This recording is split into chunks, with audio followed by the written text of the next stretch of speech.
Buenos días, hermanos, que Dios les bendiga. Un placer nuevamente poder dirigirme a ustedes, aunque sea desde esta plataforma.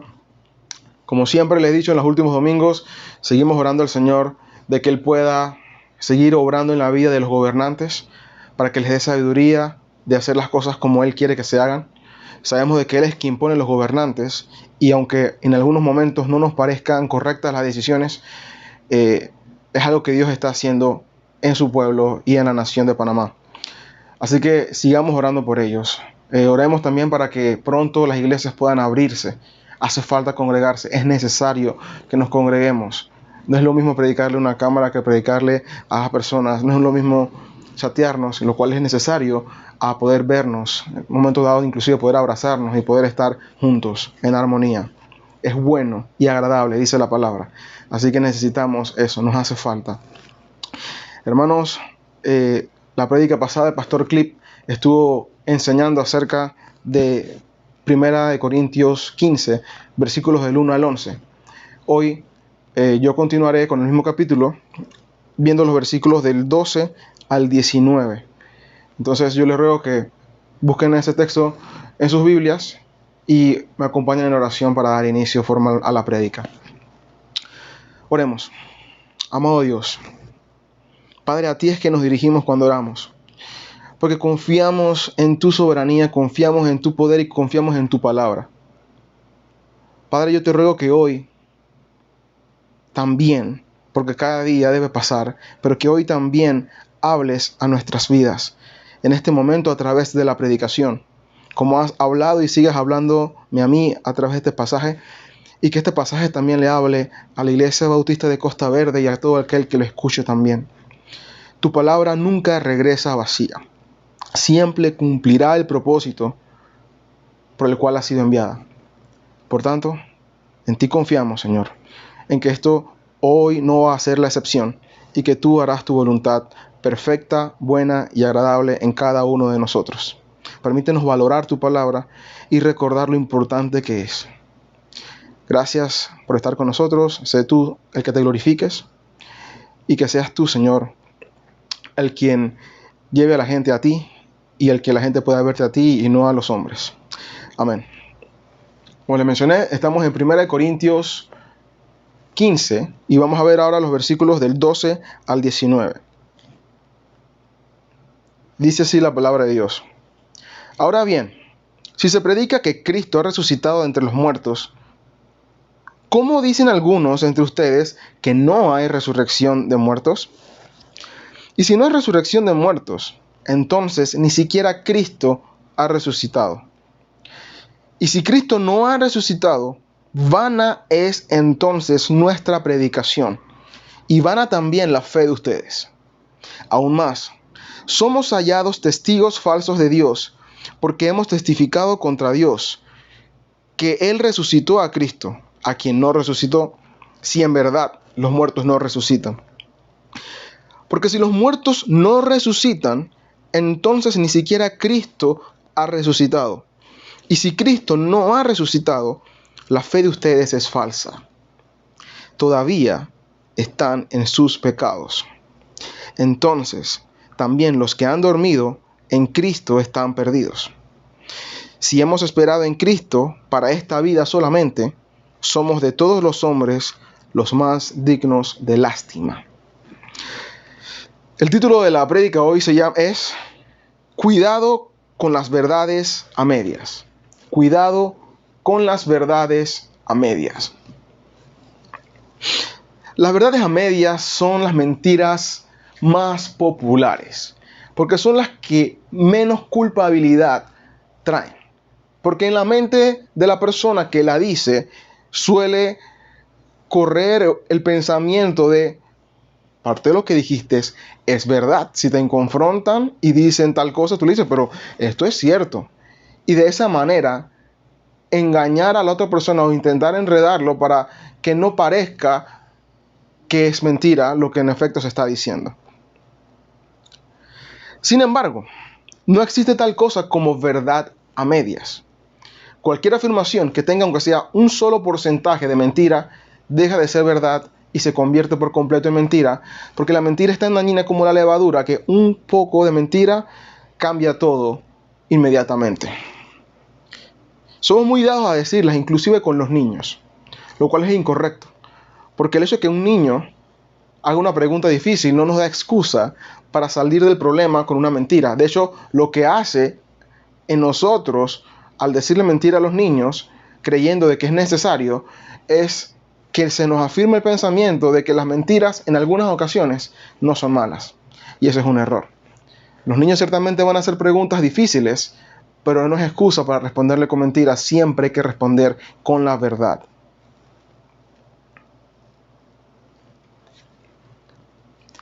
Pero las verdades a medias a veces no vienen como producto de querer hacerlo a propósito, a veces vienen como consecuencia de no saber la verdad. Y los que dicen, y los que las dicen, creen de verdad, en muchas de las ocasiones, que están diciendo la verdad.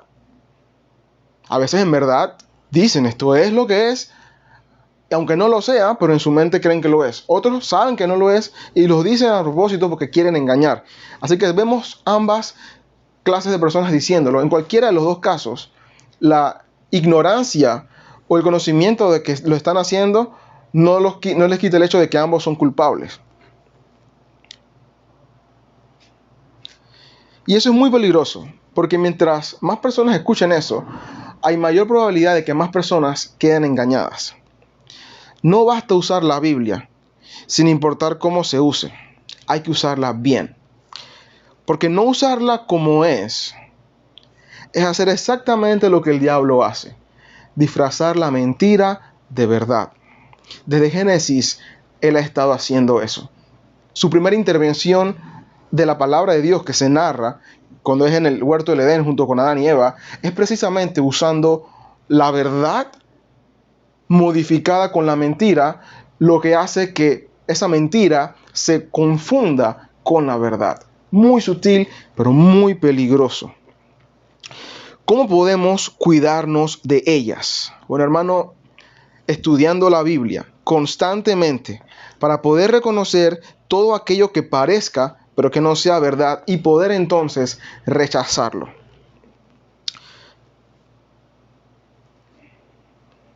Este medio de usar la Biblia mal es la manera como el diablo normalmente ataca. Usted no va a ver normalmente el diablo buscando atacar a la iglesia con personas que expresamente digan que adoran a Satanás. Normalmente él va a usar a personas que parezcan pastores, que parezcan cristianos, que parezcan personas de algún ministerio, ya sea de canto o de lo que sea, pero que realmente no lo son. Y van a estar entonces infiltrando doctrina de demonios, porque si eso es del diablo, es doctrina de demonios, en la iglesia, pero no dicen que es doctrina de demonios, sino que va a parecer que están de verdad predicando a Dios y la verdad. Y como creyentes, nosotros somos individualmente responsables delante de Dios de cuidarnos de toda enseñanza errada y de cuidar a los hermanos de las mismas por amor a Dios y por amor a los hermanos. En este capítulo Pablo está haciendo exactamente eso. Está tratando con los corintios un asunto de este tipo. La verdad que no se estaba predicando era la resurrección. Esta doctrina estaba en tela de duda por muchos corintios que seguían siendo parte de la iglesia, pero que alegaban que la resurrección no era como la predicaban Pablo y los apóstoles. Eso se debía a que en Grecia, en parte se debía a que en Grecia era común que la gente creyese de que no existía tal cosa como resurrección de muertos o en un día postrero que iba a darse eso. Inclusive en los judíos pasaba. No es de sorprender que en otro país, en otra región, donde ni siquiera había evangelio, creyesen algo peor. Ellos creían que el alma era inmortal y que el alma pasaba inmediatamente a otro estado y que el cuerpo era destruido para siempre. Ese cuerpo ya no servía para más nada nunca jamás. Al ellos llegar a la fe y quedarse con ese pensamiento secular, mezclan ambas cosas y piensan entonces de que lo que dice Pablo no es realmente como es y que va a pasar exactamente como lo creían antes, que no habría resurrección. y querer interpretar, y eso sucede como por querer interpretar o entender la Biblia con respecto a las creencias culturales, como condicionantes para interpretar la Biblia. Y eso es un grave error, porque no hay nada que le tengamos que poner a la Biblia para entenderlo. Al revés, es la Biblia el lente por el cual vamos a entender la cultura y todo lo que sucede a nuestro alrededor. Nunca al revés. Cada vez que se quiera poner la cultura para determinar lo que dice la Biblia, estamos alejándonos de la verdad y es muy peligroso. Versículo 12 dice lo siguiente: ahora bien, si se predica que Cristo ha resucitado de entre los muertos, ¿cómo dicen algunos entre ustedes que no hay resurrección de muertos? Y Pablo va directamente al grano. El versículo del 1 al 11, él dijo cuál era el evangelio. Cristo murió, Cristo vino, murió por nuestros pecados y resucitó al tercer día y se mostró. Es necesario todo, que Él vino, que murió y que resucitó. Quiten una de esas tres verdades y no tenemos evangelio. Entonces él dice, esto es lo que predicamos. ¿Cómo es posible que ustedes digan lo contrario? No eran todos, pero había muchos corintios que lo negaban. ¿Qué creían ellos? Bueno, ellos decían que no había resurrección de muertos por el principio que les mencioné hace unos minutos atrás, de que el alma iba directamente al cielo y que el cuerpo era destruido. ¿Cómo lo mezclaron con la Biblia? Diciendo lo siguiente, que al ser bautizados con Cristo, resucitaban con Cristo, lo cual no es falso. Colosenses 3:1 lo dice, si pues habéis resucitado con Cristo, buscad las cosas de arriba. Perfecto, sí es cierto, pero para ellos esa simbología del bautismo, de que hemos resucitado, de que hemos llegado a vida por medio de la obra salvífica de nuestro Señor Jesucristo y del Espíritu Santo en nosotros, eso para ellos era lo que Pablo y los demás apóstoles predicaban como la resurrección en el día postrero. De manera que ellos no creían que los cuerpos físicos nuestros iban a tener otra apariencia en algún momento en el futuro y que íbamos a estar con cuerpos físicos en presencia de Dios. Ellos creían que todo iba a ser espiritual. Y ya vimos que ellos tenían problemas con lo material precisamente por corrientes filosóficas del momento que había en la cultura. Entonces ellos estaban diciendo, simplemente no hay resurrección de muertos. En general, no estaban acusando de que Cristo no resucitó, simplemente decían, nadie resucita de los muertos. Eso no pasa. En espíritu vamos al Padre, el cuerpo es destruido y listo, se acabó todo. Entonces Pablo lo que hizo fue, ok, vamos a seguir esa lógica de pensamiento y hermano sepa que la fe es lógica. La fe hace sentido, es coherente. Siempre lo ha sido.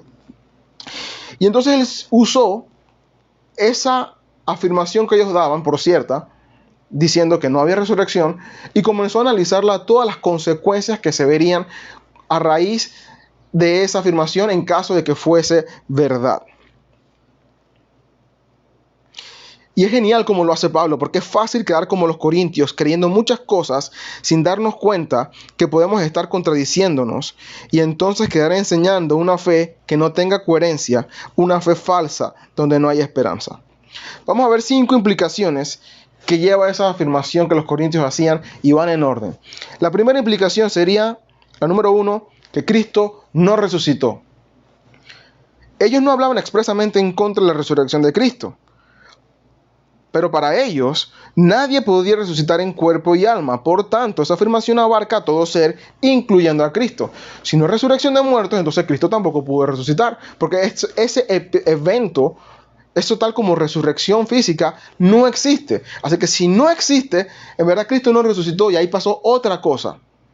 No una resurrección física como ellos enseñaban, según estos corintios.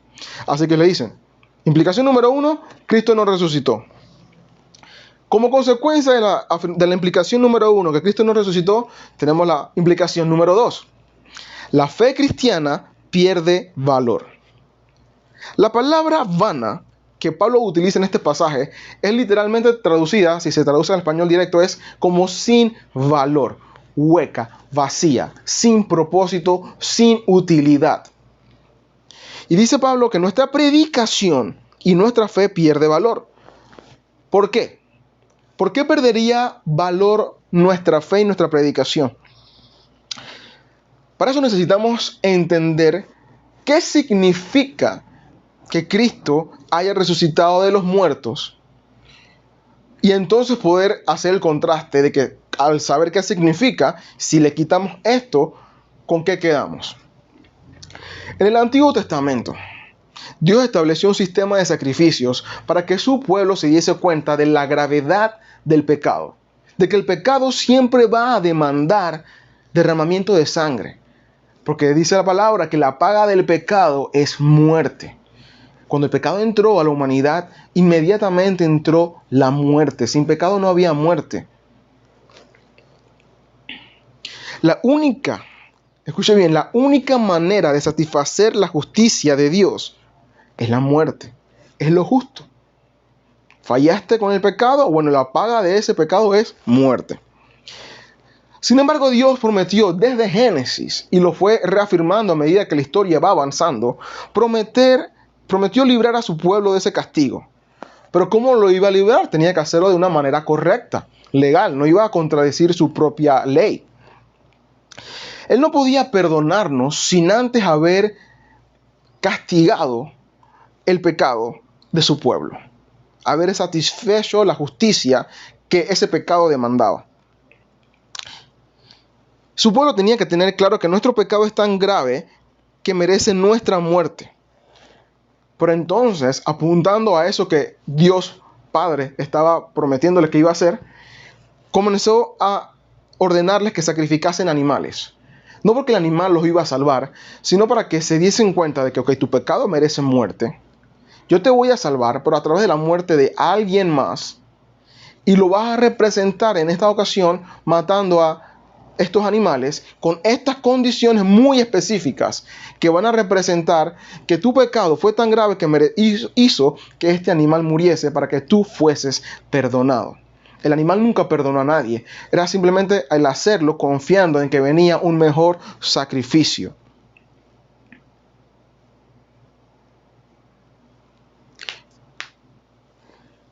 Y eso que iba a ser mejor era Cristo. Cristo era esa persona que venía, que iba a hacer el sacrificio perfecto, que iba a pagar el pecado de una manera completa y perfecta, anulando el sacrificio continuo de animales, como bien lo dijo Daniel en Daniel 9:27. Así que, ok, ya tenían claro de que la muerte, el pecado merece muerte. Como Dios prometió salvación, tenía que hacerlo a través de alguien más. Alguien tenía que morir. El pecado no podía quedar impune. Y lo representaban con los animales, apuntando a algo mejor, que era Cristo. Y una vez Cristo muere, cubre la deuda de su pueblo, de todos los pecados de su pueblo, y para el sacrificio continuo de animales. Ya no es necesario, y ahora lo tenemos a Él. Ahora, esos sacrificios eran presentados por los sacerdotes. No eran todos los que iban a hacer esos sacrificios.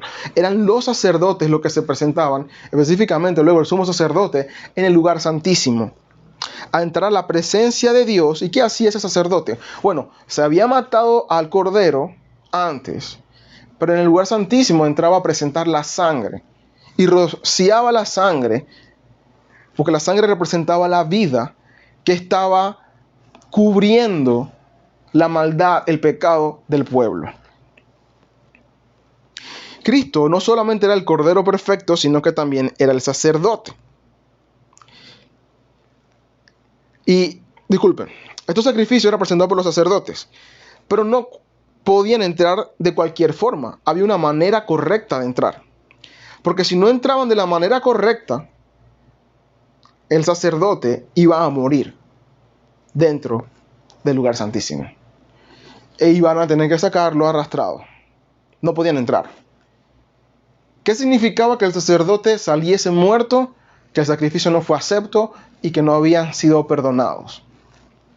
Cristo, como les mencioné hace un minuto atrás, era el cordero, pero también el sacerdote. O sea que él murió, pero él fue el mismo el que se presentó delante del Padre a mostrarle el sacrificio.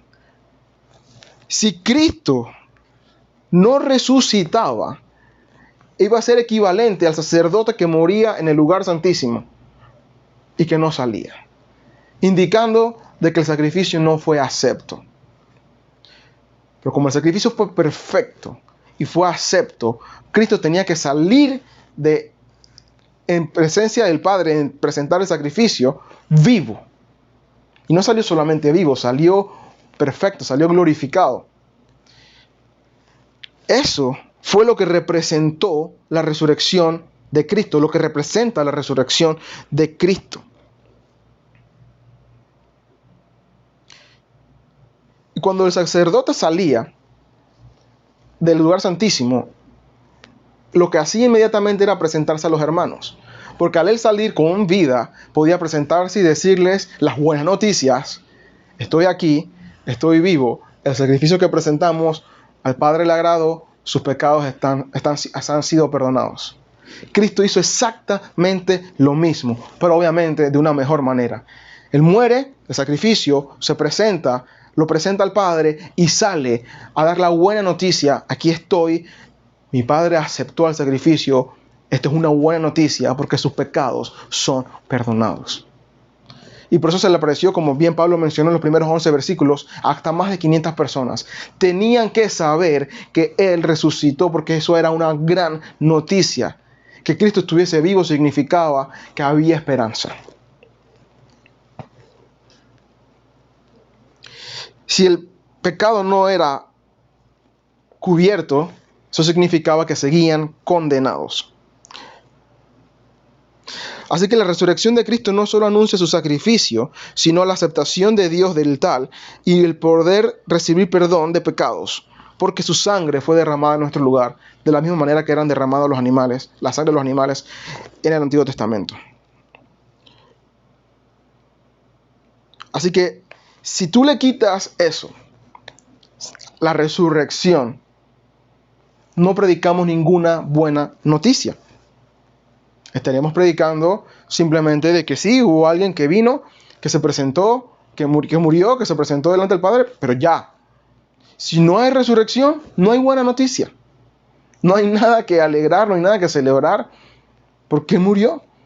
Era equivalente a que el sacerdote muriese. Cuando el sacerdote moría en el lugar santísimo, era una tristeza para el pueblo, no había nada bueno que celebrar. Estamos condenados, seguimos condenados, necesitamos hacer otro sacrificio.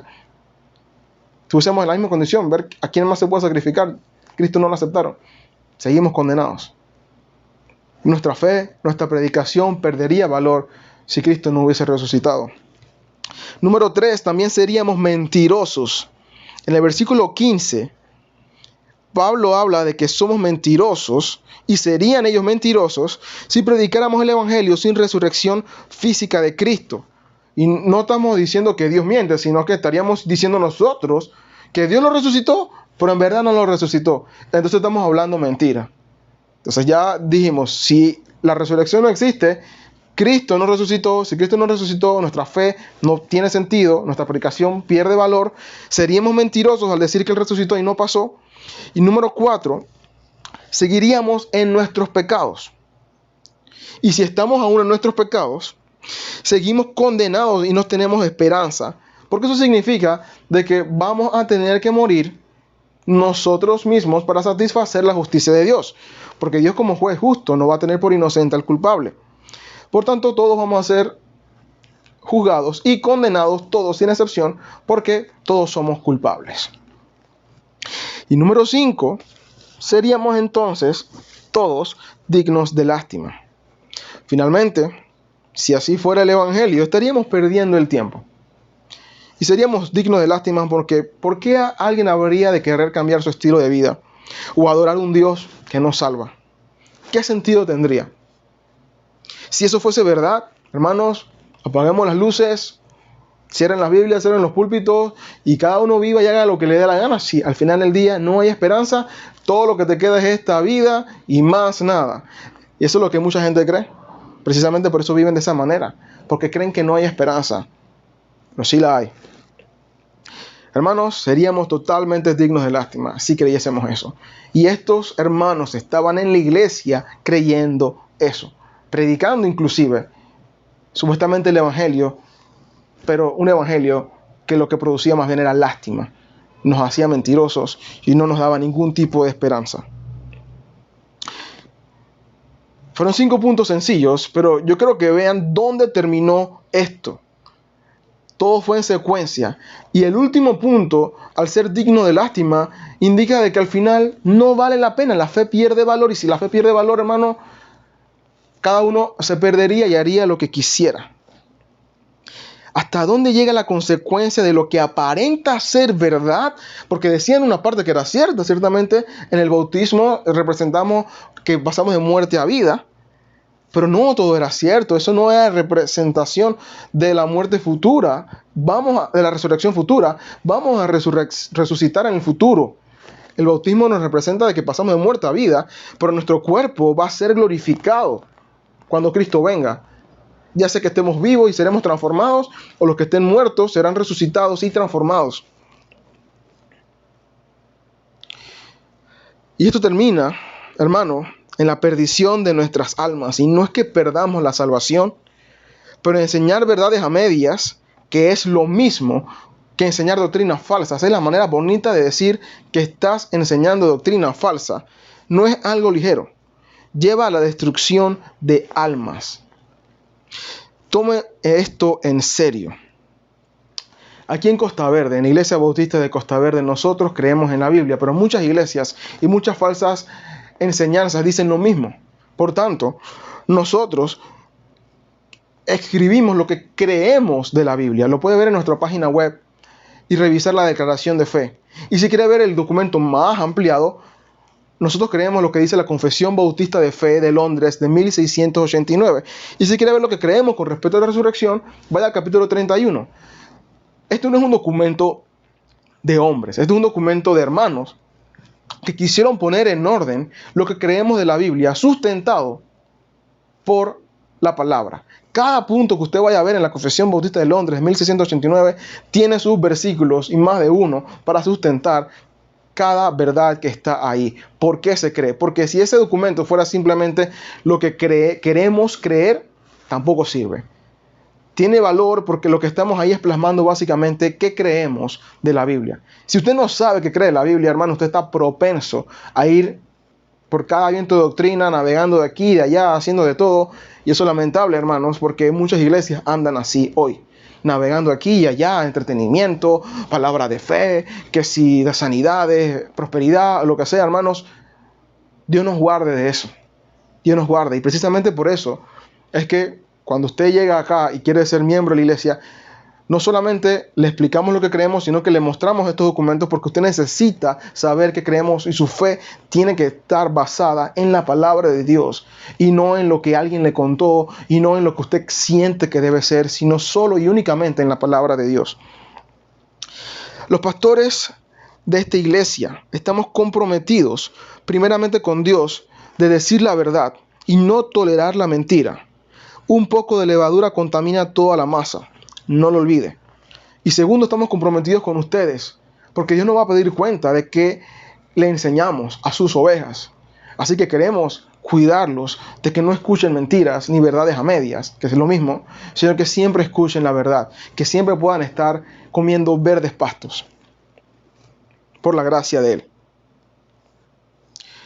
Vayamos un momento a 1 Timoteo 1, y vamos a leer los versículos 18 al 20. Aquí vamos a ver un ejemplo de esto, de la gravedad de las falsas enseñanzas. 1 Timoteo 1, 18 al 20. Pablo escribiéndole al joven pastor Timoteo. Esta comisión te confío, hijo Timoteo, conforme a las profecías que antes hicieron en cuanto a ti, a fin de que por ellas pelees la buena batalla, guardando la fe y una buena conciencia, que algunos han rechazado y naufragaron en lo que toca a la fe. Entre ellos están Himeneo y Alejandro, a quienes he entregado a Satanás, para que aprendan a no blasfemar. Las instrucciones que Pablo le está dando a Timoteo es, primero, que él iba a pasar a Corintio y también a Éfeso, luego a quedarse pastoreando ahí en Éfeso. Le dice, guarda la fe, pelea la buena batalla, lo cual indica que no es fácil. El mantener la fe requiere batalla. Y en una batalla, imagínense, eso significa que van a haber personas que los van a atacar. Van a haber personas que los van a conseguir golpear. No es que va a pasar sin golpe la vida cristiana. Hay problemas, hay violencia física, emocional, como lo quiera poner. Va a haber rechazo, hermanos. Va a ser difícil. Paul Washer, pastor en Estados Unidos dijo, si usted quiere vivir la vida cristiana como la Biblia lo manda, va a tener oposición del mundo, pero principalmente de la mayoría de los cristianos. Y es lamentable. Es lamentable. Así que tenemos que ser valientes y mantenernos firmes en lo que dice la palabra. Y les pone el ejemplo. ¿Cuál es el ejemplo? Mira a algunos que rechazaron el mensaje, blasfemando, y que los entregué a Satanás. Ya sabemos que eso era la disciplina. Entregarlo a Satanás era sacarlo de la congregación y decir que Satanás te mortifica para que Dios te redarguya y pueda ser salvo. Estaban mal. Pero Pablo los sacó de la congregación y les dijo, no, ustedes no pueden estar aquí. Están entregados a Satanás. Era grave. Era muy grave y la disciplina bíblica se aplicó muy bien aquí con Pablo. Lo que Himeneo y Alejandro estaban haciendo no estaba bien. Ahora, aquí no sabemos qué estaban enseñando, solo sabemos de que estaban enseñando algo que no era correcto. Dice, entre ellos Himeneo y Alejandro, porque estaban blasfemando, para que aprendan a no blasfemar.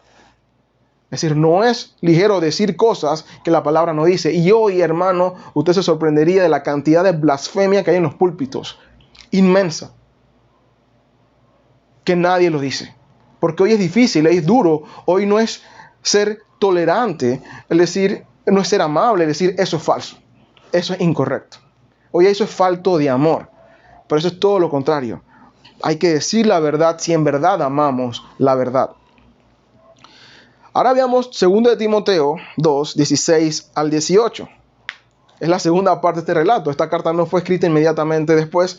Pasaron varios años desde que Pablo escribió la primera a esta última. De hecho, es muy probable que esta sea la última carta que Pablo escribió. Y podemos ver el desenlace de la historia de Himeneo y Alejandro. Pablo le dice a Timoteo, versículo 16. Evita las palabrerías vacías y profanas, porque los dados a ellas conducirán más y más a la impiedad. Y su palabra se extenderá como gangrena.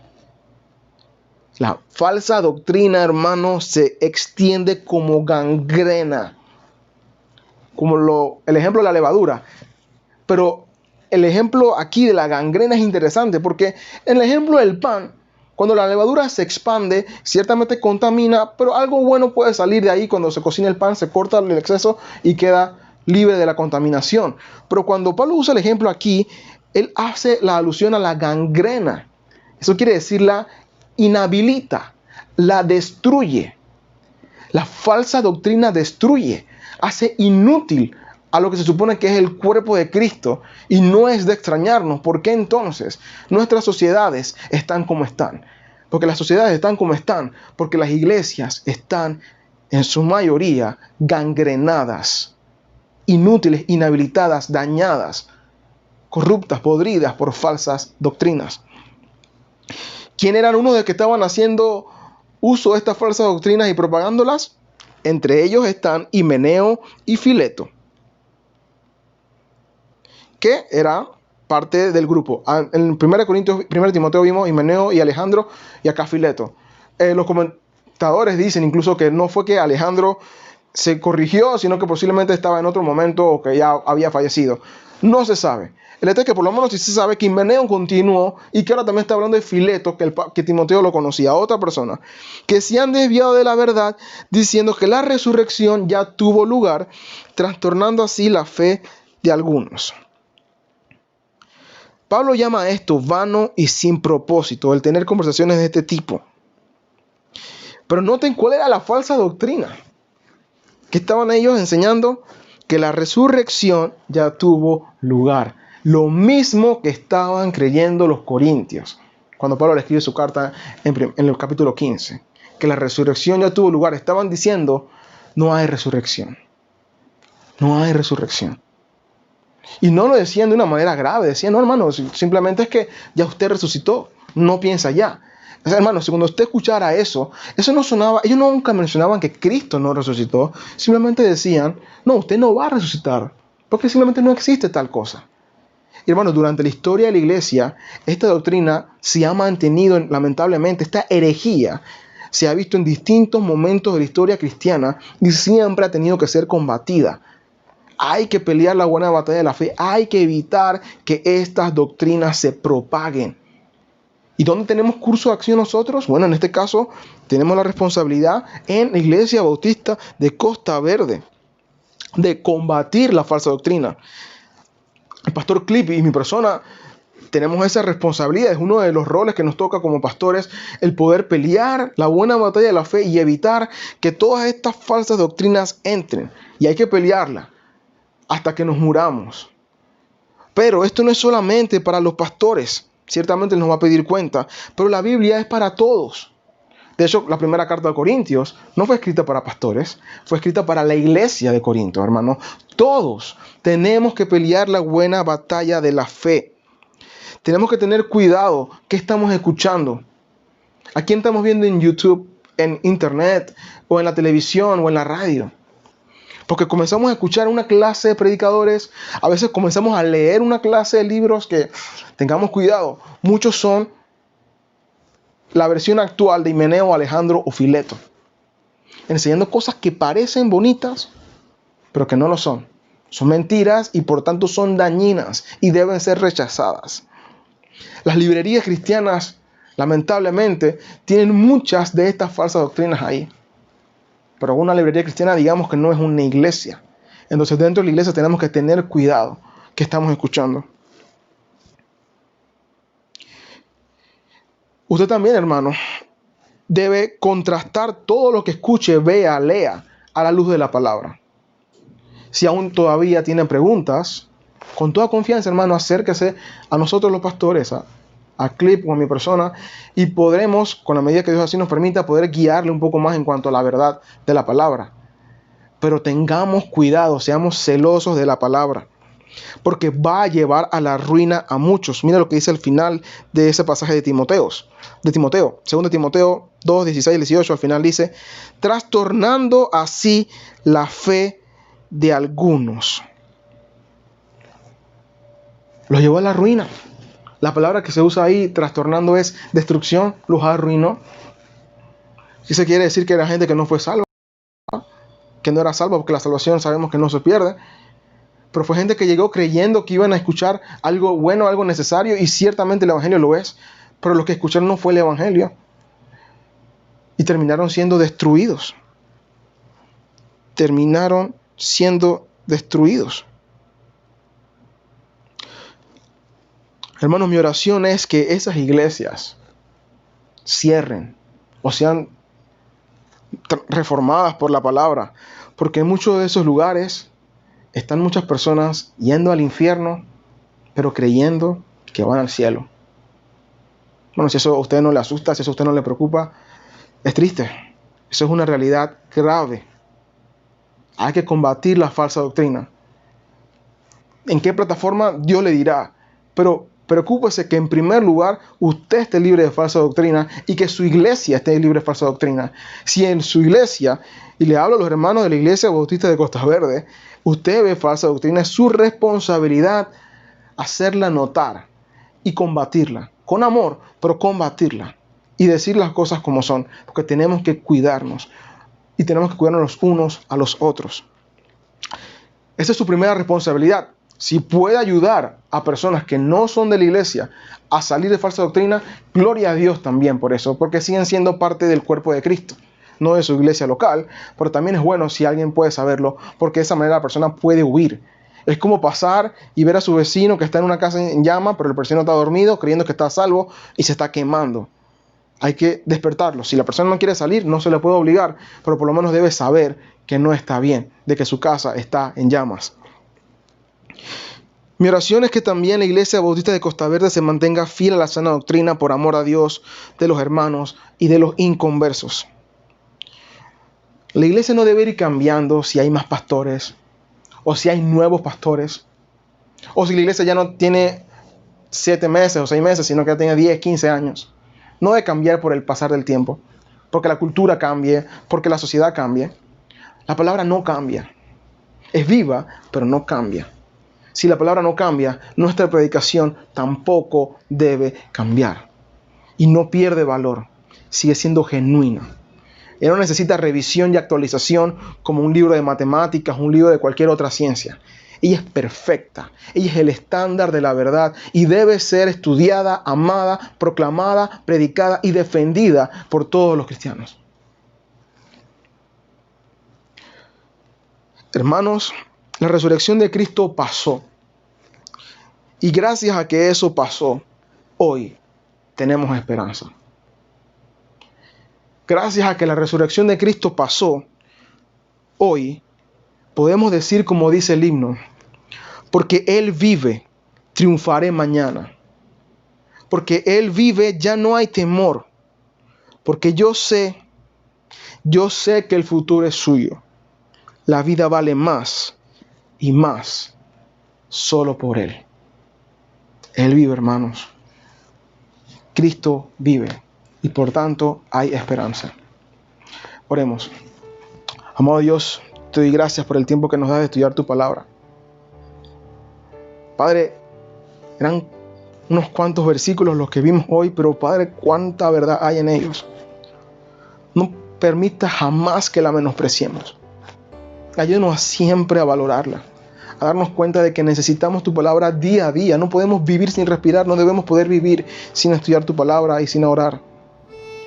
Padre, guárdanos de falsas enseñanzas.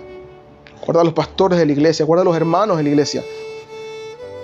Guarda a las demás iglesias que están envueltas en falsas enseñanzas y permíteles que salgan de ese error, que puedan ver la luz, que te puedan ver a ti y que puedan arrepentirse. Padre, solamente hay esperanza en ti.